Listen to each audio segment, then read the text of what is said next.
Hello friends, welcome to our channel. അപ്പോൾ നമ്മൾ ഇന്ന് പറയാൻ പോകുന്നത് നമ്മുടെ iOS 18.1 ന്റെ ഒരു റിവ്യൂ ആണ്. എന്ന് വെച്ചാൽ നമ്മൾ യൂസ് ചെയ്യുന്ന ആക്ച്വലി iPhone 15 സീരീസ് ആണ്. അപ്പോൾ അതുകൊണ്ട് തന്നെ നമ്മൾ ഞാൻ ആക്ച്വലി ഇതിന് മുമ്പ് ബീറ്റ വെർഷനിലും യൂസ് ചെയ്തിട്ടുണ്ടായിരുന്നതാണ്. നമ്മൾ ബീറ്റ വെർഷൻ അപ്ഡേറ്റ് ചെയ്തിട്ടുണ്ടായിരുന്നതാണ്. അതിനുശേഷം നമുക്ക് സ്റ്റേബിൾ വെർഷൻ വന്നപ്പോൾ 18.1 ന്റെ അപ്ഡേറ്റ് നമ്മൾ ചെയ്തിട്ടുണ്ടായിരുന്നു. അപ്പോൾ അതിൻ്റെ ഇത് യൂസ് ചെയ്തിട്ട് നമ്മൾ എന്തൊക്കെ ഇതിൽ ഇഷ്യൂസ് കണ്ടു, എന്തൊക്കെ നല്ല ഫീച്ചേഴ്സ് വന്നിട്ടുണ്ട്, ബെറ്റർ ഫീച്ചേഴ്സ് വന്നിട്ടുണ്ട്, യൂസ്ഫുൾ ഫീച്ചേഴ്സ് വന്നിട്ടുണ്ട്, അതിനെക്കുറിച്ചുള്ള ചെറിയൊരു വീഡിയോ നമ്മൾ ഉദ്ദേശിക്കുന്നത്. അല്ലാണ്ട് ഇത് ഭയങ്കര ഫുള്ളി റിവ്യൂ അല്ലാണ്ട് സംഭവം എന്നല്ല, ഒരു പ്രാക്ടിക്കൽ ഓവർവ്യൂ എന്നൊക്കെ വേണമെങ്കിൽ പറയാം. നോർമലി നമ്മളിപ്പോൾ ഇതിൻ്റെ കസ്റ്റമേഴ്സ് ഉപയോഗിക്കുമ്പോൾ അവർക്ക് ഫേസ് ചെയ്താവുന്ന അല്ലെങ്കിൽ അവർക്ക് നെഗറ്റീവായിട്ട് തോന്നുന്ന അല്ലെങ്കിൽ അവർക്ക് പോസിറ്റീവായിട്ട് തോന്നുന്ന കുറച്ച് പോയിന്റ്സുകളാണ് നമ്മൾ പറയാൻ പോകുന്നത് കേട്ടോ. അപ്പോൾ അതിന് മുമ്പ് നമ്മുടെ 2 ചാനൽസും ഓണത്തിൽ പോയി കണ്ടു നോക്കുക, സബ്സ്ക്രൈബ് ചെയ്യുക, സപ്പോർട്ട് ചെയ്യുക, ഫ്രണ്ട്സിലേക്ക് നമ്മൾക്ക് ഒന്ന് ഷെയർ ചെയ്യുക. നമ്മുടെ പുതിയ ചാനലാണത്, അതായത് GHH വേൾഡ്. നമുക്കതിൽ technical news, financial news, gadget compare സംഭവമൊക്കെ ചെയ്യുന്നത്. അപ്പോൾ നിങ്ങൾ എന്തായാലും സബ്സ്ക്രൈബ് ചെയ്യുക, ഫ്രണ്ട്സിലേക്ക് നമ്മൾക്ക് ഒന്ന് ഷെയർ ചെയ്യാം കേട്ടോ. നമ്മൾ ഇൻസ്റ്റാഗ്രാം പേജിലും ടെലിഗ്രാം ചാനലിലും അവൈലബിൾ ആണ്. നിങ്ങൾക്ക് അതിലും വേണമെങ്കിൽ കോൺടാക്ട് ചെയ്യാം. പേജിൻ്റെ കാര്യങ്ങളൊക്കെ തന്നെ ലിങ്കൊക്കെ ഡിസ്ക്രിപ്ഷനിൽ കൊടുത്തിട്ടുണ്ട്, മറക്കണ്ട കേട്ടോ, പേജ് ഫോളോ ചെയ്താൽ മതി. അപ്പോൾ നമുക്ക് വീഡിയോയിലേക്ക് പോകാം. ഞാൻ ആക്ച്വലി ഇത് അപ്ഡേറ്റ് ചെയ്തപ്പോൾ എനിക്ക് ഓൾമോസ്റ്റ് സൈസ് വന്ന് 2.3 GB ആ ഏരിയയിലൊക്കെ നമുക്ക് സൈസ് വന്നിട്ടുണ്ടായിരുന്നു. ഞാൻ വേണമെങ്കിൽ കാണിച്ചു തരാം. എന്താ വെച്ചാൽ ഞാൻ ഇതിന് മുമ്പ് ബീറ്റ വെർഷനിലും ഓൾറെഡി 18.1 യൂസ് ചെയ്യുന്നതായിരുന്നു. അപ്പോൾ അതിന് ശേഷമാണ് നമുക്ക് 18.1 ഒഫീഷ്യൽ സ്റ്റേബിൾ വെർഷൻ വന്നത് കേട്ടോ. അപ്പോൾ ഇത് ആക്ച്വലി നോക്കിക്കഴിഞ്ഞാൽ പബ്ലിക് ബീറ്റാണ് ഞാൻ ചെയ്യാറ്. അതിന് താഴെയുള്ള മോഡൽ ഞാൻ ചെയ്യാറില്ല, പബ്ലിക് ബീറ്റാസാണ് ഞാൻ ചെയ്യാറ്. പബ്ലിക് ബീറ്റാസിലും ഇപ്പോൾ ലേറ്റസ്റ്റ് വന്ന സ്റ്റേബിൾ വെർഷനിലും നോക്കിക്കഴിഞ്ഞാൽ വലിയ ഡിഫറൻസും കാര്യങ്ങളൊന്നും ഇല്ല. ഇപ്പോൾ ഇതിൻ്റെ മോഡൽ നമ്പർ എന്ന് പറയുന്നത് 22B83 എന്ന് പറഞ്ഞിട്ടൊരു മോഡലാണ്. കണ്ടോ, എൻ്റെ ബ്രൈറ്റ്നസ് കുറയ്ക്കാം, കണ്ടോ, ഫോക്കസ് ആവ് സോണി. ഇതിൽ അവർ തന്നെ പറഞ്ഞിട്ടുണ്ട്, this update introduces enhancement to camera control, the ability to capture special photos, എന്തായാലും നമുക്ക് 16 ആൻഡ് റെക്കോർഡ് ഫോൺ കോൾസ്, അത് ഞാൻ വന്നിട്ടുണ്ട്, ഞാൻ കാണിച്ചു തരാം. And other features, bug fixes, security update. Actually ഇത് വന്നതിന് ശേഷം നമുക്ക് ആക്ച്വലി നമ്മുടെ ആപ്പിൾ വാച്ച് അൾട്രയിലും അപ്ഡേറ്റ് വന്നിട്ടുണ്ടായിരുന്നു. അപ്പോൾ അത് ഞാൻ ചെയ്തിട്ടുണ്ടായിരുന്നു. അപ്പോൾ വേണമെങ്കിൽ അതിൻ്റെ കൂടെ നമുക്ക് അതും കൂടി ആഡ് ചെയ്ത് ചെറുതായിട്ട് പറയാം. ഇതിൽ എനിക്ക് ഫേസ് ചെയ്ത ഇഷ്യൂസ് എന്തൊക്കെയാണ് ഞാൻ പറഞ്ഞുതരാം. ഇതിൽ ഞാൻ പറഞ്ഞല്ലോ, നമുക്ക് റെക്കോർഡ് ഫീച്ചർ വന്നിട്ടുണ്ട്. പക്ഷെ അത് നമ്മുടെ പണ്ടത്തെ ഗൂഗിൾ ഫോണിൽ വരാറില്ലേ. നമ്മൾ എന്താ പറയുക, നമ്മൾ ഓട്ടോമാറ്റിക് റെക്കോർഡിങ്, നമ്മുടെ സാംസങ്ങിൻ്റെ പോലെ ഓട്ടോമാറ്റിക് റെക്കോർഡിങ്ങോ സംഭവമൊന്നും വരില്ല. നമുക്ക് വേണമെങ്കിൽ മുകളിലൊരു ബട്ടൺ വരും, അത് പിടിച്ചമർത്തണം. അത് പിടിച്ചാൽ തന്നെ നമുക്ക് അതിൽ ഓൾറെഡി അതിൽ നമ്മുടെ എന്താ പറയുക, ഇങ്ങനെ പറയുന്നു, ഈ ഒരു ഫോൺ ഈസ് റെക്കോർഡാന്ന് പറയും, എന്നിട്ടാണ് റെക്കോർഡാവുക. അപ്പോൾ അപ്പുറത്തെ പേഴ്സണിന് അത് അറിയാൻ പറ്റും. അങ്ങനത്തെ മോഡൽ അത് കുഴപ്പമില്ല, ഇഷ്യൂ ഇല്ല. പക്ഷേ അവർക്ക് ഓട്ടോമാറ്റിക് റെക്കോർഡിംഗ് മോഡ് വെക്കായിരുന്നു. എന്ന് വെച്ചാൽ നമ്മളിത് എപ്പോഴും ഫോൺ കോൾസ് വരുമ്പോൾ അത് പോയി അമർത്താറൊന്നും നിൽക്കില്ല. ഓട്ടോമാറ്റിക് കോൾ റെക്കോർഡിംഗ് എല്ലാം നമുക്ക് ഇപ്പോൾ എന്തെങ്കിലും ഇമ്പോർട്ടൻറ്റ് കോൾ വന്നിട്ട് ഇത് കഴിഞ്ഞിട്ടായിരിക്കും ചിലപ്പോൾ ആലോചിക്കുക ആ റെക്കോർഡിംഗ് ഉണ്ടായിരുന്നില്ലേന്ന്. അപ്പോൾ ഇതിന് അങ്ങനെ ഒരു പ്രോബ്ലം ഇപ്പോഴും നമുക്ക് ഫേസ് ചെയ്യുന്നുണ്ട്. പിന്നെ റെക്കോർഡ് ആയതിനു ശേഷം നമുക്ക് ഈ സാധനങ്ങളൊക്കെ വരുന്നത് നമ്മുടെ റെക്കോർഡ് സെക്ഷനിൽ, അതായത് നമ്മുടെ ഈ സാംസങ്ങിലും ആൻഡ്രോയിഡിലൊക്കെ പോലെ നമുക്ക് സെപ്പറേറ്റ് ഒരു ഫയലായിട്ടൊന്നും വരില്ല. നമ്മുടെ നോട്ട്സിലും അങ്ങനത്തെ സംഭവത്തിലൊക്കെ ഈ സാധനം വരിക കേട്ടോ. അപ്പോൾ അത് മുകളിലായിട്ട് നമുക്കൊരു അമ്പളം കാണാൻ പറ്റും, അത്രേ ഉള്ളൂ. ഞാൻ വേണമെങ്കിൽ അതിലേക്ക് വിളിച്ച് കാണിച്ചു തരാം. അയ്യോ, പ്ലാനില്ലല്ലോ, ഒരു നമ്പറിലെ പ്ലാനുള്ളപ്പോൾ. അപ്പോൾ ഞാൻ അതിന് മുമ്പ് നമ്മുടെ ബീറ്റ വെർഷനിൽ ചെയ്തപ്പോൾ അത് കാണിച്ചിട്ടുണ്ടെന്ന് തോന്നുന്നുണ്ട്. നമുക്ക് മുകളിലൊരു അമ്പളം വരും. അത് എനിക്ക് അത് എന്തായാലും നല്ലൊരു ഫീച്ചർ തന്നെയാണ്. പക്ഷേ ഒരു ഓട്ടോമാറ്റിക് അപ്ഡേറ്റ് അല്ലെങ്കിൽ ഓട്ടോമാറ്റിക് റെക്കോർഡിംഗ് ഫീച്ചറും കൂടി വെക്കായിരുന്നു. എനിക്ക് ആക്ച്വലി ഈ ലേറ്റസ്റ്റ് അപ്ഡേറ്റ് അത് മാത്രമായിട്ട് നന്നായി തോന്നിയില്ല. പിന്നെ നമുക്ക് ആപ്പിൾ ഇന്ത്യയിൽസ് എന്തായാലും നമുക്ക് 15 സീരീസിൽ എന്തായാലും വരാൻ പോകുന്നില്ല. അപ്പോൾ പിന്നെ അതിൻ്റെ കാര്യം പറയേണ്ട ആവശ്യമില്ല. പിന്നെ എനിക്കിത് കുറച്ച് ഇഷ്യൂസ് ഫേസ് ചെയ്തത്, ബാറ്ററി ബാക്കപ്പ് 1 ഷോക്ക് ആയിട്ടുണ്ട്. ഇതിന് മുമ്പ് എനിക്ക് ആക്ച്വലി ഓൾമോസ്റ്റ് ഈസി ആയിട്ട് തന്നെ 1 ഡേ സുഖമായിട്ട് കിട്ടാറുണ്ട്. പക്ഷേ ഈ അപ്ഡേറ്റിന് ശേഷം നമുക്ക് ബാറ്ററി ബാക്കപ്പ് ഭയങ്കരമായിട്ട് കുറഞ്ഞിട്ടുണ്ട് കേട്ടോ. അതുപോലെ തന്നെ നല്ല ഹീറ്റിങ്ങും വരുന്നുണ്ട്. ഞാൻ ഒരു ദിവസം ചാർജിങ് വെച്ചൊക്കെയായിരുന്നു. ചാർജിങ് വയ്ക്കുമ്പോൾ നമുക്ക് വലിയ കാര്യമായിട്ട് ഹീറ്റ് ഒന്നും ആവാറില്ല. ഞാൻ ആക്ച്വലി ഇതിന്മേ ESRൻ്റെ ഒരു കേസ് അടയ്ക്കുന്നത്. അപ്പോൾ ഞാൻ ചില സമയത്ത് ചാർജിങ് വെക്കുമ്പോൾ, പ്രത്യേകിച്ച് ഇപ്പോൾ ചൂടുള്ള സമയത്തൊക്കെ ആണെങ്കിൽ ഇതൊന്ന് ഓപ്പൺ ചെയ്ത് എടുത്ത് വെച്ചാൽ വെക്കാറ്. ഞാൻ ഒരു ദിവസം വന്ന് ഇതേപോലെ വെക്കാറ് വച്ചിട്ട് വന്ന് നോക്കിയപ്പോഴേ ഇതെന്തോ അടുപ്പത്ത് വെച്ചേക്കുന്ന പോലെയായിരുന്നു ചൂട്. ശരിക്കും നമുക്ക് അതിന് മുകളിൽ മുട്ട ഇട്ട് കൊടുത്തു കഴിഞ്ഞാൽ ഓംലെറ്റ് ആയിട്ട് തിരിച്ചെടുക്കാം. അമ്മാതിരി ചൂടായിരുന്നു. അല്ലെങ്കിൽ വേണമെങ്കിൽ നമുക്ക് അയൺ ബോക്സ് ആയിട്ട് ഉപയോഗിക്കായിരുന്നു.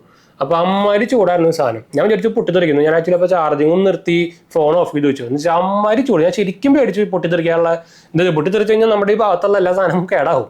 അപ്പോൾ ഞാൻ ശരിക്കും അത് ഓഫ് ചെയ്ത് വെച്ച് ഞാൻ അപ്പുറത്ത് കൊണ്ടുവച്ചു. എന്ന് വെച്ചാൽ ശരിക്കും അത്രയ്ക്കും പേടി. എനിക്ക് വല്ല ചൈനീസ് ഫോൺ, ഈ ലോക്കൽ ചൈനീസ് ഫോൺ എന്ന് പറയാൻ പറ്റില്ല, ലോക്കൽ ചൈനീസ് ഫോണുകളൊക്കെ ചാർജ് ചെയ്യുമ്പോൾ ഒരു പേടി വരില്ലേ, അമ്മാതിരി എനിക്ക് പേടി വന്നിട്ടുണ്ടായിരുന്നു. പിന്നെ ഓഫ് ചെയ്ത് വെച്ചുകൊണ്ടാണോ ആണോന്ന് അറിയില്ല. പിന്നെ എന്താ പറയുക, ചൂടൊക്കെ പോയി. പിന്നെ കുത്തിയപ്പോൾ വലിയ ഫേസ് ചെയ്ത് വരില്ല. പക്ഷേ ഹീറ്റിംഗ് നല്ലോണം ആവുന്നുണ്ട് കേട്ടോ. ബാറ്ററി ബാക്കപ്പും ഭയങ്കരമായിട്ട് ഷോക്കായിട്ട് കുറഞ്ഞിട്ടുണ്ട്. അപ്പോൾ അതാണ് രണ്ടെണ്ണമാണ് മെയിനായിട്ട് എനിക്ക് ഇഷ്യൂ ഫേസ് ചെയ്തിരിക്കുന്നത്. ഇപ്പോൾ ആരെങ്കിലുമൊക്കെ വേറെ കയ്യിലും iPhone 13 14 എങ്കിലും ഉപയോഗിക്കുന്നുണ്ടെങ്കിൽ നിങ്ങളും ഈ ഇഷ്യൂ ഫേസ് ചെയ്യുന്നുണ്ടെങ്കിൽ ഒന്ന് പറയാം, കമൻറ്റ് ചെയ്യാൻ മറക്കണ്ട കേട്ടോ. ഇതല്ലാണ്ട് വേറെ ഇഷ്യൂസ് ഒന്നും ഞാൻ ഫേസ് ചെയ്യുന്നില്ല. പിന്നെ ഇടയ്ക്കിടയ്ക്ക് സ്റ്റക്ക് ആവുന്നുണ്ട്, പ്രത്യേകിച്ച് ക്യാമറ ആപ്പ്. നിങ്ങൾ സുജിത് ഭക്തൻ്റെ വീഡിയോ കണ്ടിട്ടുണ്ടായിരിക്കും, അത് ഇതിനും വന്നു. ക്യാമറ ആപ്പ് ഇടയ്ക്കിടയ്ക്ക് സ്റ്റക്കായിട്ട് നമ്മളത് ക്ലോസ് ചെയ്തിട്ട് തിരിച്ചെടുക്കേണ്ട പരിപാടി വരുന്നുണ്ട് കേട്ടോ. അപ്പോൾ ഇതിപ്പോൾ നമ്മുടെ പണ്ടത്തെ എന്താ പറയുക, പണ്ടത്തെ എന്ന് പറയാൻ പറ്റില്ല, ചില നമ്മുടെ വെൻഡേഴ്സ് ഉണ്ടല്ലോ, നമ്മുടെ ഇൻഫിനിക്സിൻ്റെ ഫോണ്, അങ്ങനത്തെ കുറച്ച് വെൻഡേഴ്സിൻ്റെ അപ്ഡേറ്റ്സിൽ പണ്ട് ഭയങ്കര ബഗ്ഗും സംഭവങ്ങളൊക്കെ വരാറുണ്ട്. അപ്പോൾ അതേ അവസ്ഥയാണ് ഇപ്പോൾ ഐഫോണിൻ്റെ കാര്യം, ആപ്പിളിൻ്റെ കാര്യം. അത്രയ്ക്കും ശോകം, ഭയങ്കര ഹൈ വാല്യൂ ബ്രാൻഡ്, ഭയങ്കര സ്റ്റാറ്റസ് സിമ്പിളൊക്കെ ആയിരുന്നു, ഇപ്പോൾ അതിൻ്റെ താഴത്തെ നിലയിലെത്തിയിട്ടുണ്ട്. അതേപോലെ ആയിട്ടുണ്ട്. റീസെൽ വാല്യൊക്കെ നോക്കിയാൽ നിങ്ങൾക്കറിയാം, ആർക്കും വേണ്ട സാധനം. ഇത്രയും പ്രൈസ് പറഞ്ഞാൽ ഞാൻ ആക്ച്വലി എൻ്റെ പുതിയ ഐപാഡ് 3 മാസമായിട്ടുള്ളത് വിറ്റത് തന്നെ എത്ര പാട് വിട്ടിട്ടാന്ന് പറയാം. അതുപോലെ തന്നെ ഞാൻ മാക്ബുക്ക് ഇപ്പോൾ കൊടുത്തു. ഞാനിപ്പോൾ ഫുള്ളി വിൻഡോസിലേക്ക് മാറി, ഞാൻ വിൻഡോസ് ലാപ്ടോപ്പ് എടുത്തിട്ടുണ്ടായിരുന്നു. അതൊക്കെ വിൽക്കാൻ വേണ്ട പാട് എനിക്കറിയാം, എത്ര പ്രാവശ്യം OLX ആയിട്ടെന്നറിയോ, എന്നിട്ടാണ് സാധനം വിറ്റു. അതും കോട്ട് ചെയ്ത് എൻ്റെ ഒരു പകുതി പ്രൈസിൽ. വൻ ശോകമാണ്.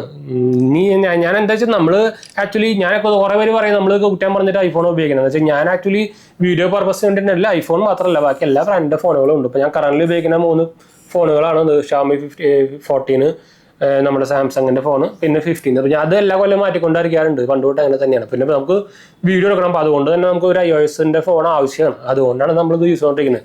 എൻ്റെ എല്ലാ iOS-ൻ്റെ വാച്ചും അല്ല, ഫോൺ മാത്രമൊന്നുമല്ല, എല്ലാ പ്രൊഡക്റ്റും ഉണ്ടെങ്കിൽ അതുപോലെ തന്നെ സാംസങ്ങിൻ്റെ ഉണ്ട്. അപ്പോൾ നമ്മൾ ഒന്നാമത് എനിക്ക് ഇതിൻ്റെ ബ്രാൻഡുള്ളത്, അതുകൊണ്ടാണ് ഞാൻ ഇതുപോലത്തെ എല്ലാ സാധനവും വാങ്ങിക്കാറുണ്ട്. ഇപ്പോൾ ഐപാഡും ഉണ്ടായിരുന്നു, ഐപാഡ് ഞാൻ പറഞ്ഞല്ലോ വിറ്റു. ഇപ്പോൾ ഞാൻ സാംസങ് പാഡും ഉണ്ട്, സാംസങ്ങിൻ്റെ ടാബും ഉണ്ട്. അപ്പോൾ ഇത് മാത്രമൊന്നുമല്ല, അല്ലാതെ ഇത് കുറ്റം പറഞ്ഞിട്ട് ഈ സാധനം ഉപയോഗിക്കേണ്ട നമുക്ക് വേറെ ആവശ്യമൊന്നുമില്ല. അല്ലെങ്കിൽ ഇതുണ്ടാണ്ടിൽ നമുക്ക് വീഡിയോ പർപ്പസും സംഭവമൊന്നും നടക്കില്ല. അതുകൊണ്ടാണ് ഈ സാധനം വെച്ചുകൊണ്ടിരിക്കുന്നത്. അല്ലെങ്കിൽ ഞാൻ എപ്പോഴും മാറ്റിയാനെ. പിന്നെ എന്താ വെച്ചാൽ ഇതിന്ന് എല്ലാ സാധനങ്ങളും ഇപ്പോൾ പ്രൈമറി ഫോണായിട്ട് ഉപയോഗിക്കുന്നത് ഞാനിതാ. ഇതിന്ന് എല്ലാ സാധനങ്ങളും ഈ ആൻഡ്രോയിഡിലേക്ക് മാറ്റാൻ പെട്ട പാട് കറക്റ്റായിട്ട് ഫുള്ളി ഒന്നും മാറുന്നില്ല. പറയുമ്പോൾ അവർക്ക് ആപ്പ് സംഭവങ്ങളൊക്കെ ഉണ്ട്. ഞാൻ ഇതിന് മുമ്പും ട്രൈ ചെയ്ത് നോക്കിയിട്ടുണ്ട്, ഫുൾ 100% ഒന്നും മാറുന്നില്ല. ഇപ്പോൾ ഞാൻ സാംസങ്ങിന് മുമ്പ് S23 S23 അൾട്രയിലേക്ക് മാറി, ഇപ്പോൾ ഒരു ഇഷ്യൂ ഇല്ല. സാംസങ് സ്വിച്ച് എന്ന് പറഞ്ഞാൽ ആപ്പിൾ എടുത്തു കഴിഞ്ഞാൽ ഫുള്ളി 100% എല്ലാം മാറി കിട്ടും. പക്ഷേ ഇതിലങ്ങനെയല്ല. നമ്മൾ പിന്നെ അതും കോമ്പാറ്റബിലിറ്റി ഇഷ്യൂ ഭയങ്കരമായിട്ടുണ്ട്. ഞാൻ ആക്ച്വലി ഒന്നെങ്കിൽ മാക്ബുക്കിലോ അല്ലെങ്കിൽ എൻ്റെ വിൻഡോസ് ലാപ്ടോപ്പിലോ ഡെസ്ക്ടോപ്പിലാണ് ഇതിൻ്റെ ബാക്കപ്പൊക്കെ സേവ് ചെയ്ത് വെക്കാറ്. പക്ഷേ അതിൽ നിന്ന് തന്നെ ഐഫോണിലേക്ക് ബാക്കപ്പ് എടുക്കാനാണെങ്കിൽ റീസ്റ്റോർ ചെയ്യണമെങ്കിൽ കുഴപ്പമില്ല. പക്ഷേ അതിൽ നിന്നൊന്നും വേറെ സംഭവത്തിലേക്ക് മാറ്റാൻ ഭയങ്കര പാടാണ്. എന്താ വെച്ചാൽ ഇങ്ങനെ പിടിക്കണം. അപ്പോൾ അതുകൊണ്ട് ഒരു ബുദ്ധിമുട്ട് കാരണം ഞാൻ ആക്ച്വലി ഇതും ഇപ്പോഴും പിടിച്ചുകൊണ്ടിരിക്കുന്നത്. ഇത് തന്നെ അപ്ഗ്രേഡ് ചെയ്ത് പോയിക്കൊണ്ടിരിക്കുന്നത്. പിന്നെ നമ്മൾ ഈ സാംസങ് വാച്ചും സംഭവമൊക്കെ അൾട്രാക്ക 2 ഇത്രയും കാശ് കൊടുത്ത് വാങ്ങിച്ചിട്ട് പിന്നെ ഇത് എനിക്ക് തോന്നുന്നു 6 മാസം ആവണുള്ളൂ. അപ്പോൾ അപ്പോഴേക്കും പ്രൈമറി ഫോൺ മാറ്റി കഴിഞ്ഞാൽ പിന്നെ ഇതൊന്നിനും വർക്ക് ചെയ്യില്ലോ. നമ്മുടെ ആ പരിപാടിയാണല്ലോ കാണിച്ചു വെച്ചിരിക്കുന്നത്, iOS മാത്രമായിട്ടല്ല വർക്ക് ചെയ്യുള്ളൂ. അപ്പോൾ അതുകൊണ്ടൊക്കെയാണ് ഇത് മാറ്റാണ്ടിരിക്കുന്നത്. അല്ലാണ്ട് ഈ സാധനം നമുക്ക് എന്താ ഇതിൻ്റെ ബ്രാൻഡോ അല്ലെങ്കിൽ ഇതിൻ്റെ പൊട്ടത്തരായിട്ടുള്ള ബ്രെയിൻലെസ് ആയിട്ടുള്ള ഫാൻ ബോയ് ആയിട്ട് കൊണ്ടൊന്നുമല്ല. നമുക്ക് ഒന്നാമത്തെ പർപ്പസ് എനിക്കിതിന് വീഡിയോ ഇടണം. അപ്പോൾ അതുകൊണ്ട് തന്നെ നമുക്ക് iOS ഡിവൈസും വേണം, ആൻഡ്രോയിഡ് ഡിവൈസും വേണം. അതാണ് വൺ മെയിൻ റീസൺ. അല്ലെങ്കിൽ ഞാൻ എപ്പോഴേ മാറ്റിയാനെ. പിന്നെ അല്ലെങ്കിൽ ഞാൻ എപ്പോഴേ അല്ലെങ്കിൽ തന്നെ ഇപ്പോൾ ഈ സാധനം ഈ സാംസങ്ങിൻ്റെ ഫോണും ഇത് ഷാമി 15 14 ഒക്കെ ഉണ്ടായിട്ടും അതുപോലെ തന്നെ OnePlus 12 ഒക്കെ ഉണ്ടായിട്ട് ഞാൻ പിന്നെ ഇതിലേക്ക് ഇത് വെച്ചോട്ടേക്കിൻ്റെ ആവശ്യമില്ല. എന്ന് വെച്ചാൽ ഇതിന് 60 എനിക്ക് പക്ഷേ വലിയ ഇഷ്യൂ ആയിട്ട് തോന്നിയിട്ടില്ല. 60 ഹെർട്സിൻ്റെ ഡിസ്പ്ലേ ഗെയിം കളിക്കുന്നവർക്കൊക്കെ തോന്നുമായിരിക്കും. പക്ഷേ ഈ പ്രൈസ് വെച്ച് വാങ്ങിക്കുമ്പോൾ നമുക്ക് തീരെ വാല്യൂ ഫോൺ മണിയല്ലല്ലോ. അത് ആ റീസണിലാണ് ഞാൻ പറഞ്ഞിട്ട്. അല്ലാണ്ട് എനിക്ക് 60 ഹെർട്സിൻ്റെ ഡിസ്പ്ലേ ആയിട്ട് ഇതുവരെയായിട്ട് എനിക്ക് ഐഫോണിൽ ഇഷ്യൂ ഫേസ് ചെയ്തിട്ടില്ല. ഗെയിമിംഗ് ഒന്നും കളിക്കാത്ത കാരണമായിരിക്കാം. എനിക്ക് പറയുമ്പോൾ ഞാൻ 120 ഹെർട്സിൻ്റെയും 144 ഹെർട്സിൻ്റെ ഒക്കെ ഡിസ്പ്ലേ യൂസ് ചെയ്യുന്നതാണ്. പക്ഷെ എന്നാലും എനിക്ക് അങ്ങോട്ട് ഫേസ് ചെയ്തിട്ടില്ല. അപ്പോൾ ഞാൻ ചുമ്മാ ഉള്ള സാധനം ഉള്ള പോലെ പറഞ്ഞെന്ന് മാത്രമല്ല, അല്ലാണ്ട് ഇതിൻ്റെ കുറ്റം പറഞ്ഞിട്ട് നമുക്ക് വേറെ കമ്പനിക്കാർ കാശ് തരാനൊന്നുമില്ല. എന്നുവെച്ചാൽ കുറേ ഇത് ബ്രെയിൻ ലിസ്റ്റിലത്തെ ഒരെണ്ണം ഉണ്ട് ഇതുപോലെ ഫാൻ ബോയ്സ് ആയിട്ടുള്ള. എന്ത് കണ്ടിട്ട് ആ ഫാൻ ബോയ്സ് ആയെന്ന് എനിക്കറിയില്ല. ഇപ്പോൾ എല്ലാത്തിലും ഉണ്ടല്ലോ ഇത് ഇപ്പോൾ നടന്മാരുടെ ഫാൻ ബോയ്സ് എന്ന് വെച്ചാൽ ഞാൻ ഫാൻ ആയതിൻ്റെ കുറ്റം പറയല്ല, ബ്രെയിൻലെസ് ആയിട്ട് കുറേ ഫാനുകളുണ്ടല്ലോ അതിൻ്റെ കാര്യം പറയണം കേട്ടോ. രാഷ്ട്രീയക്കാരുടെ ഫാൻ ബോയ്സ് എന്താ പറയുക, ഞാൻ പറയുന്നില്ലേ പിന്നെ അത് ഇഷ്യൂ വാങ്ങിക്കും. അപ്പോൾ എന്തായാലും നമുക്ക് വൈൻഡപ്പ് ചെയ്യാം. നമ്മുടെ 2 ചാനൽസും കാണാത്ത പോയി കണ്ടു നോക്കുക, സബ്സ്ക്രൈബ് ചെയ്യുക, സപ്പോർട്ട് ചെയ്യുക, ഫ്രണ്ട്സിലേക്ക് ഒന്ന് ഷെയർ ചെയ്യുക. അടുത്ത വീഡിയോ കാണാം. ബൈ.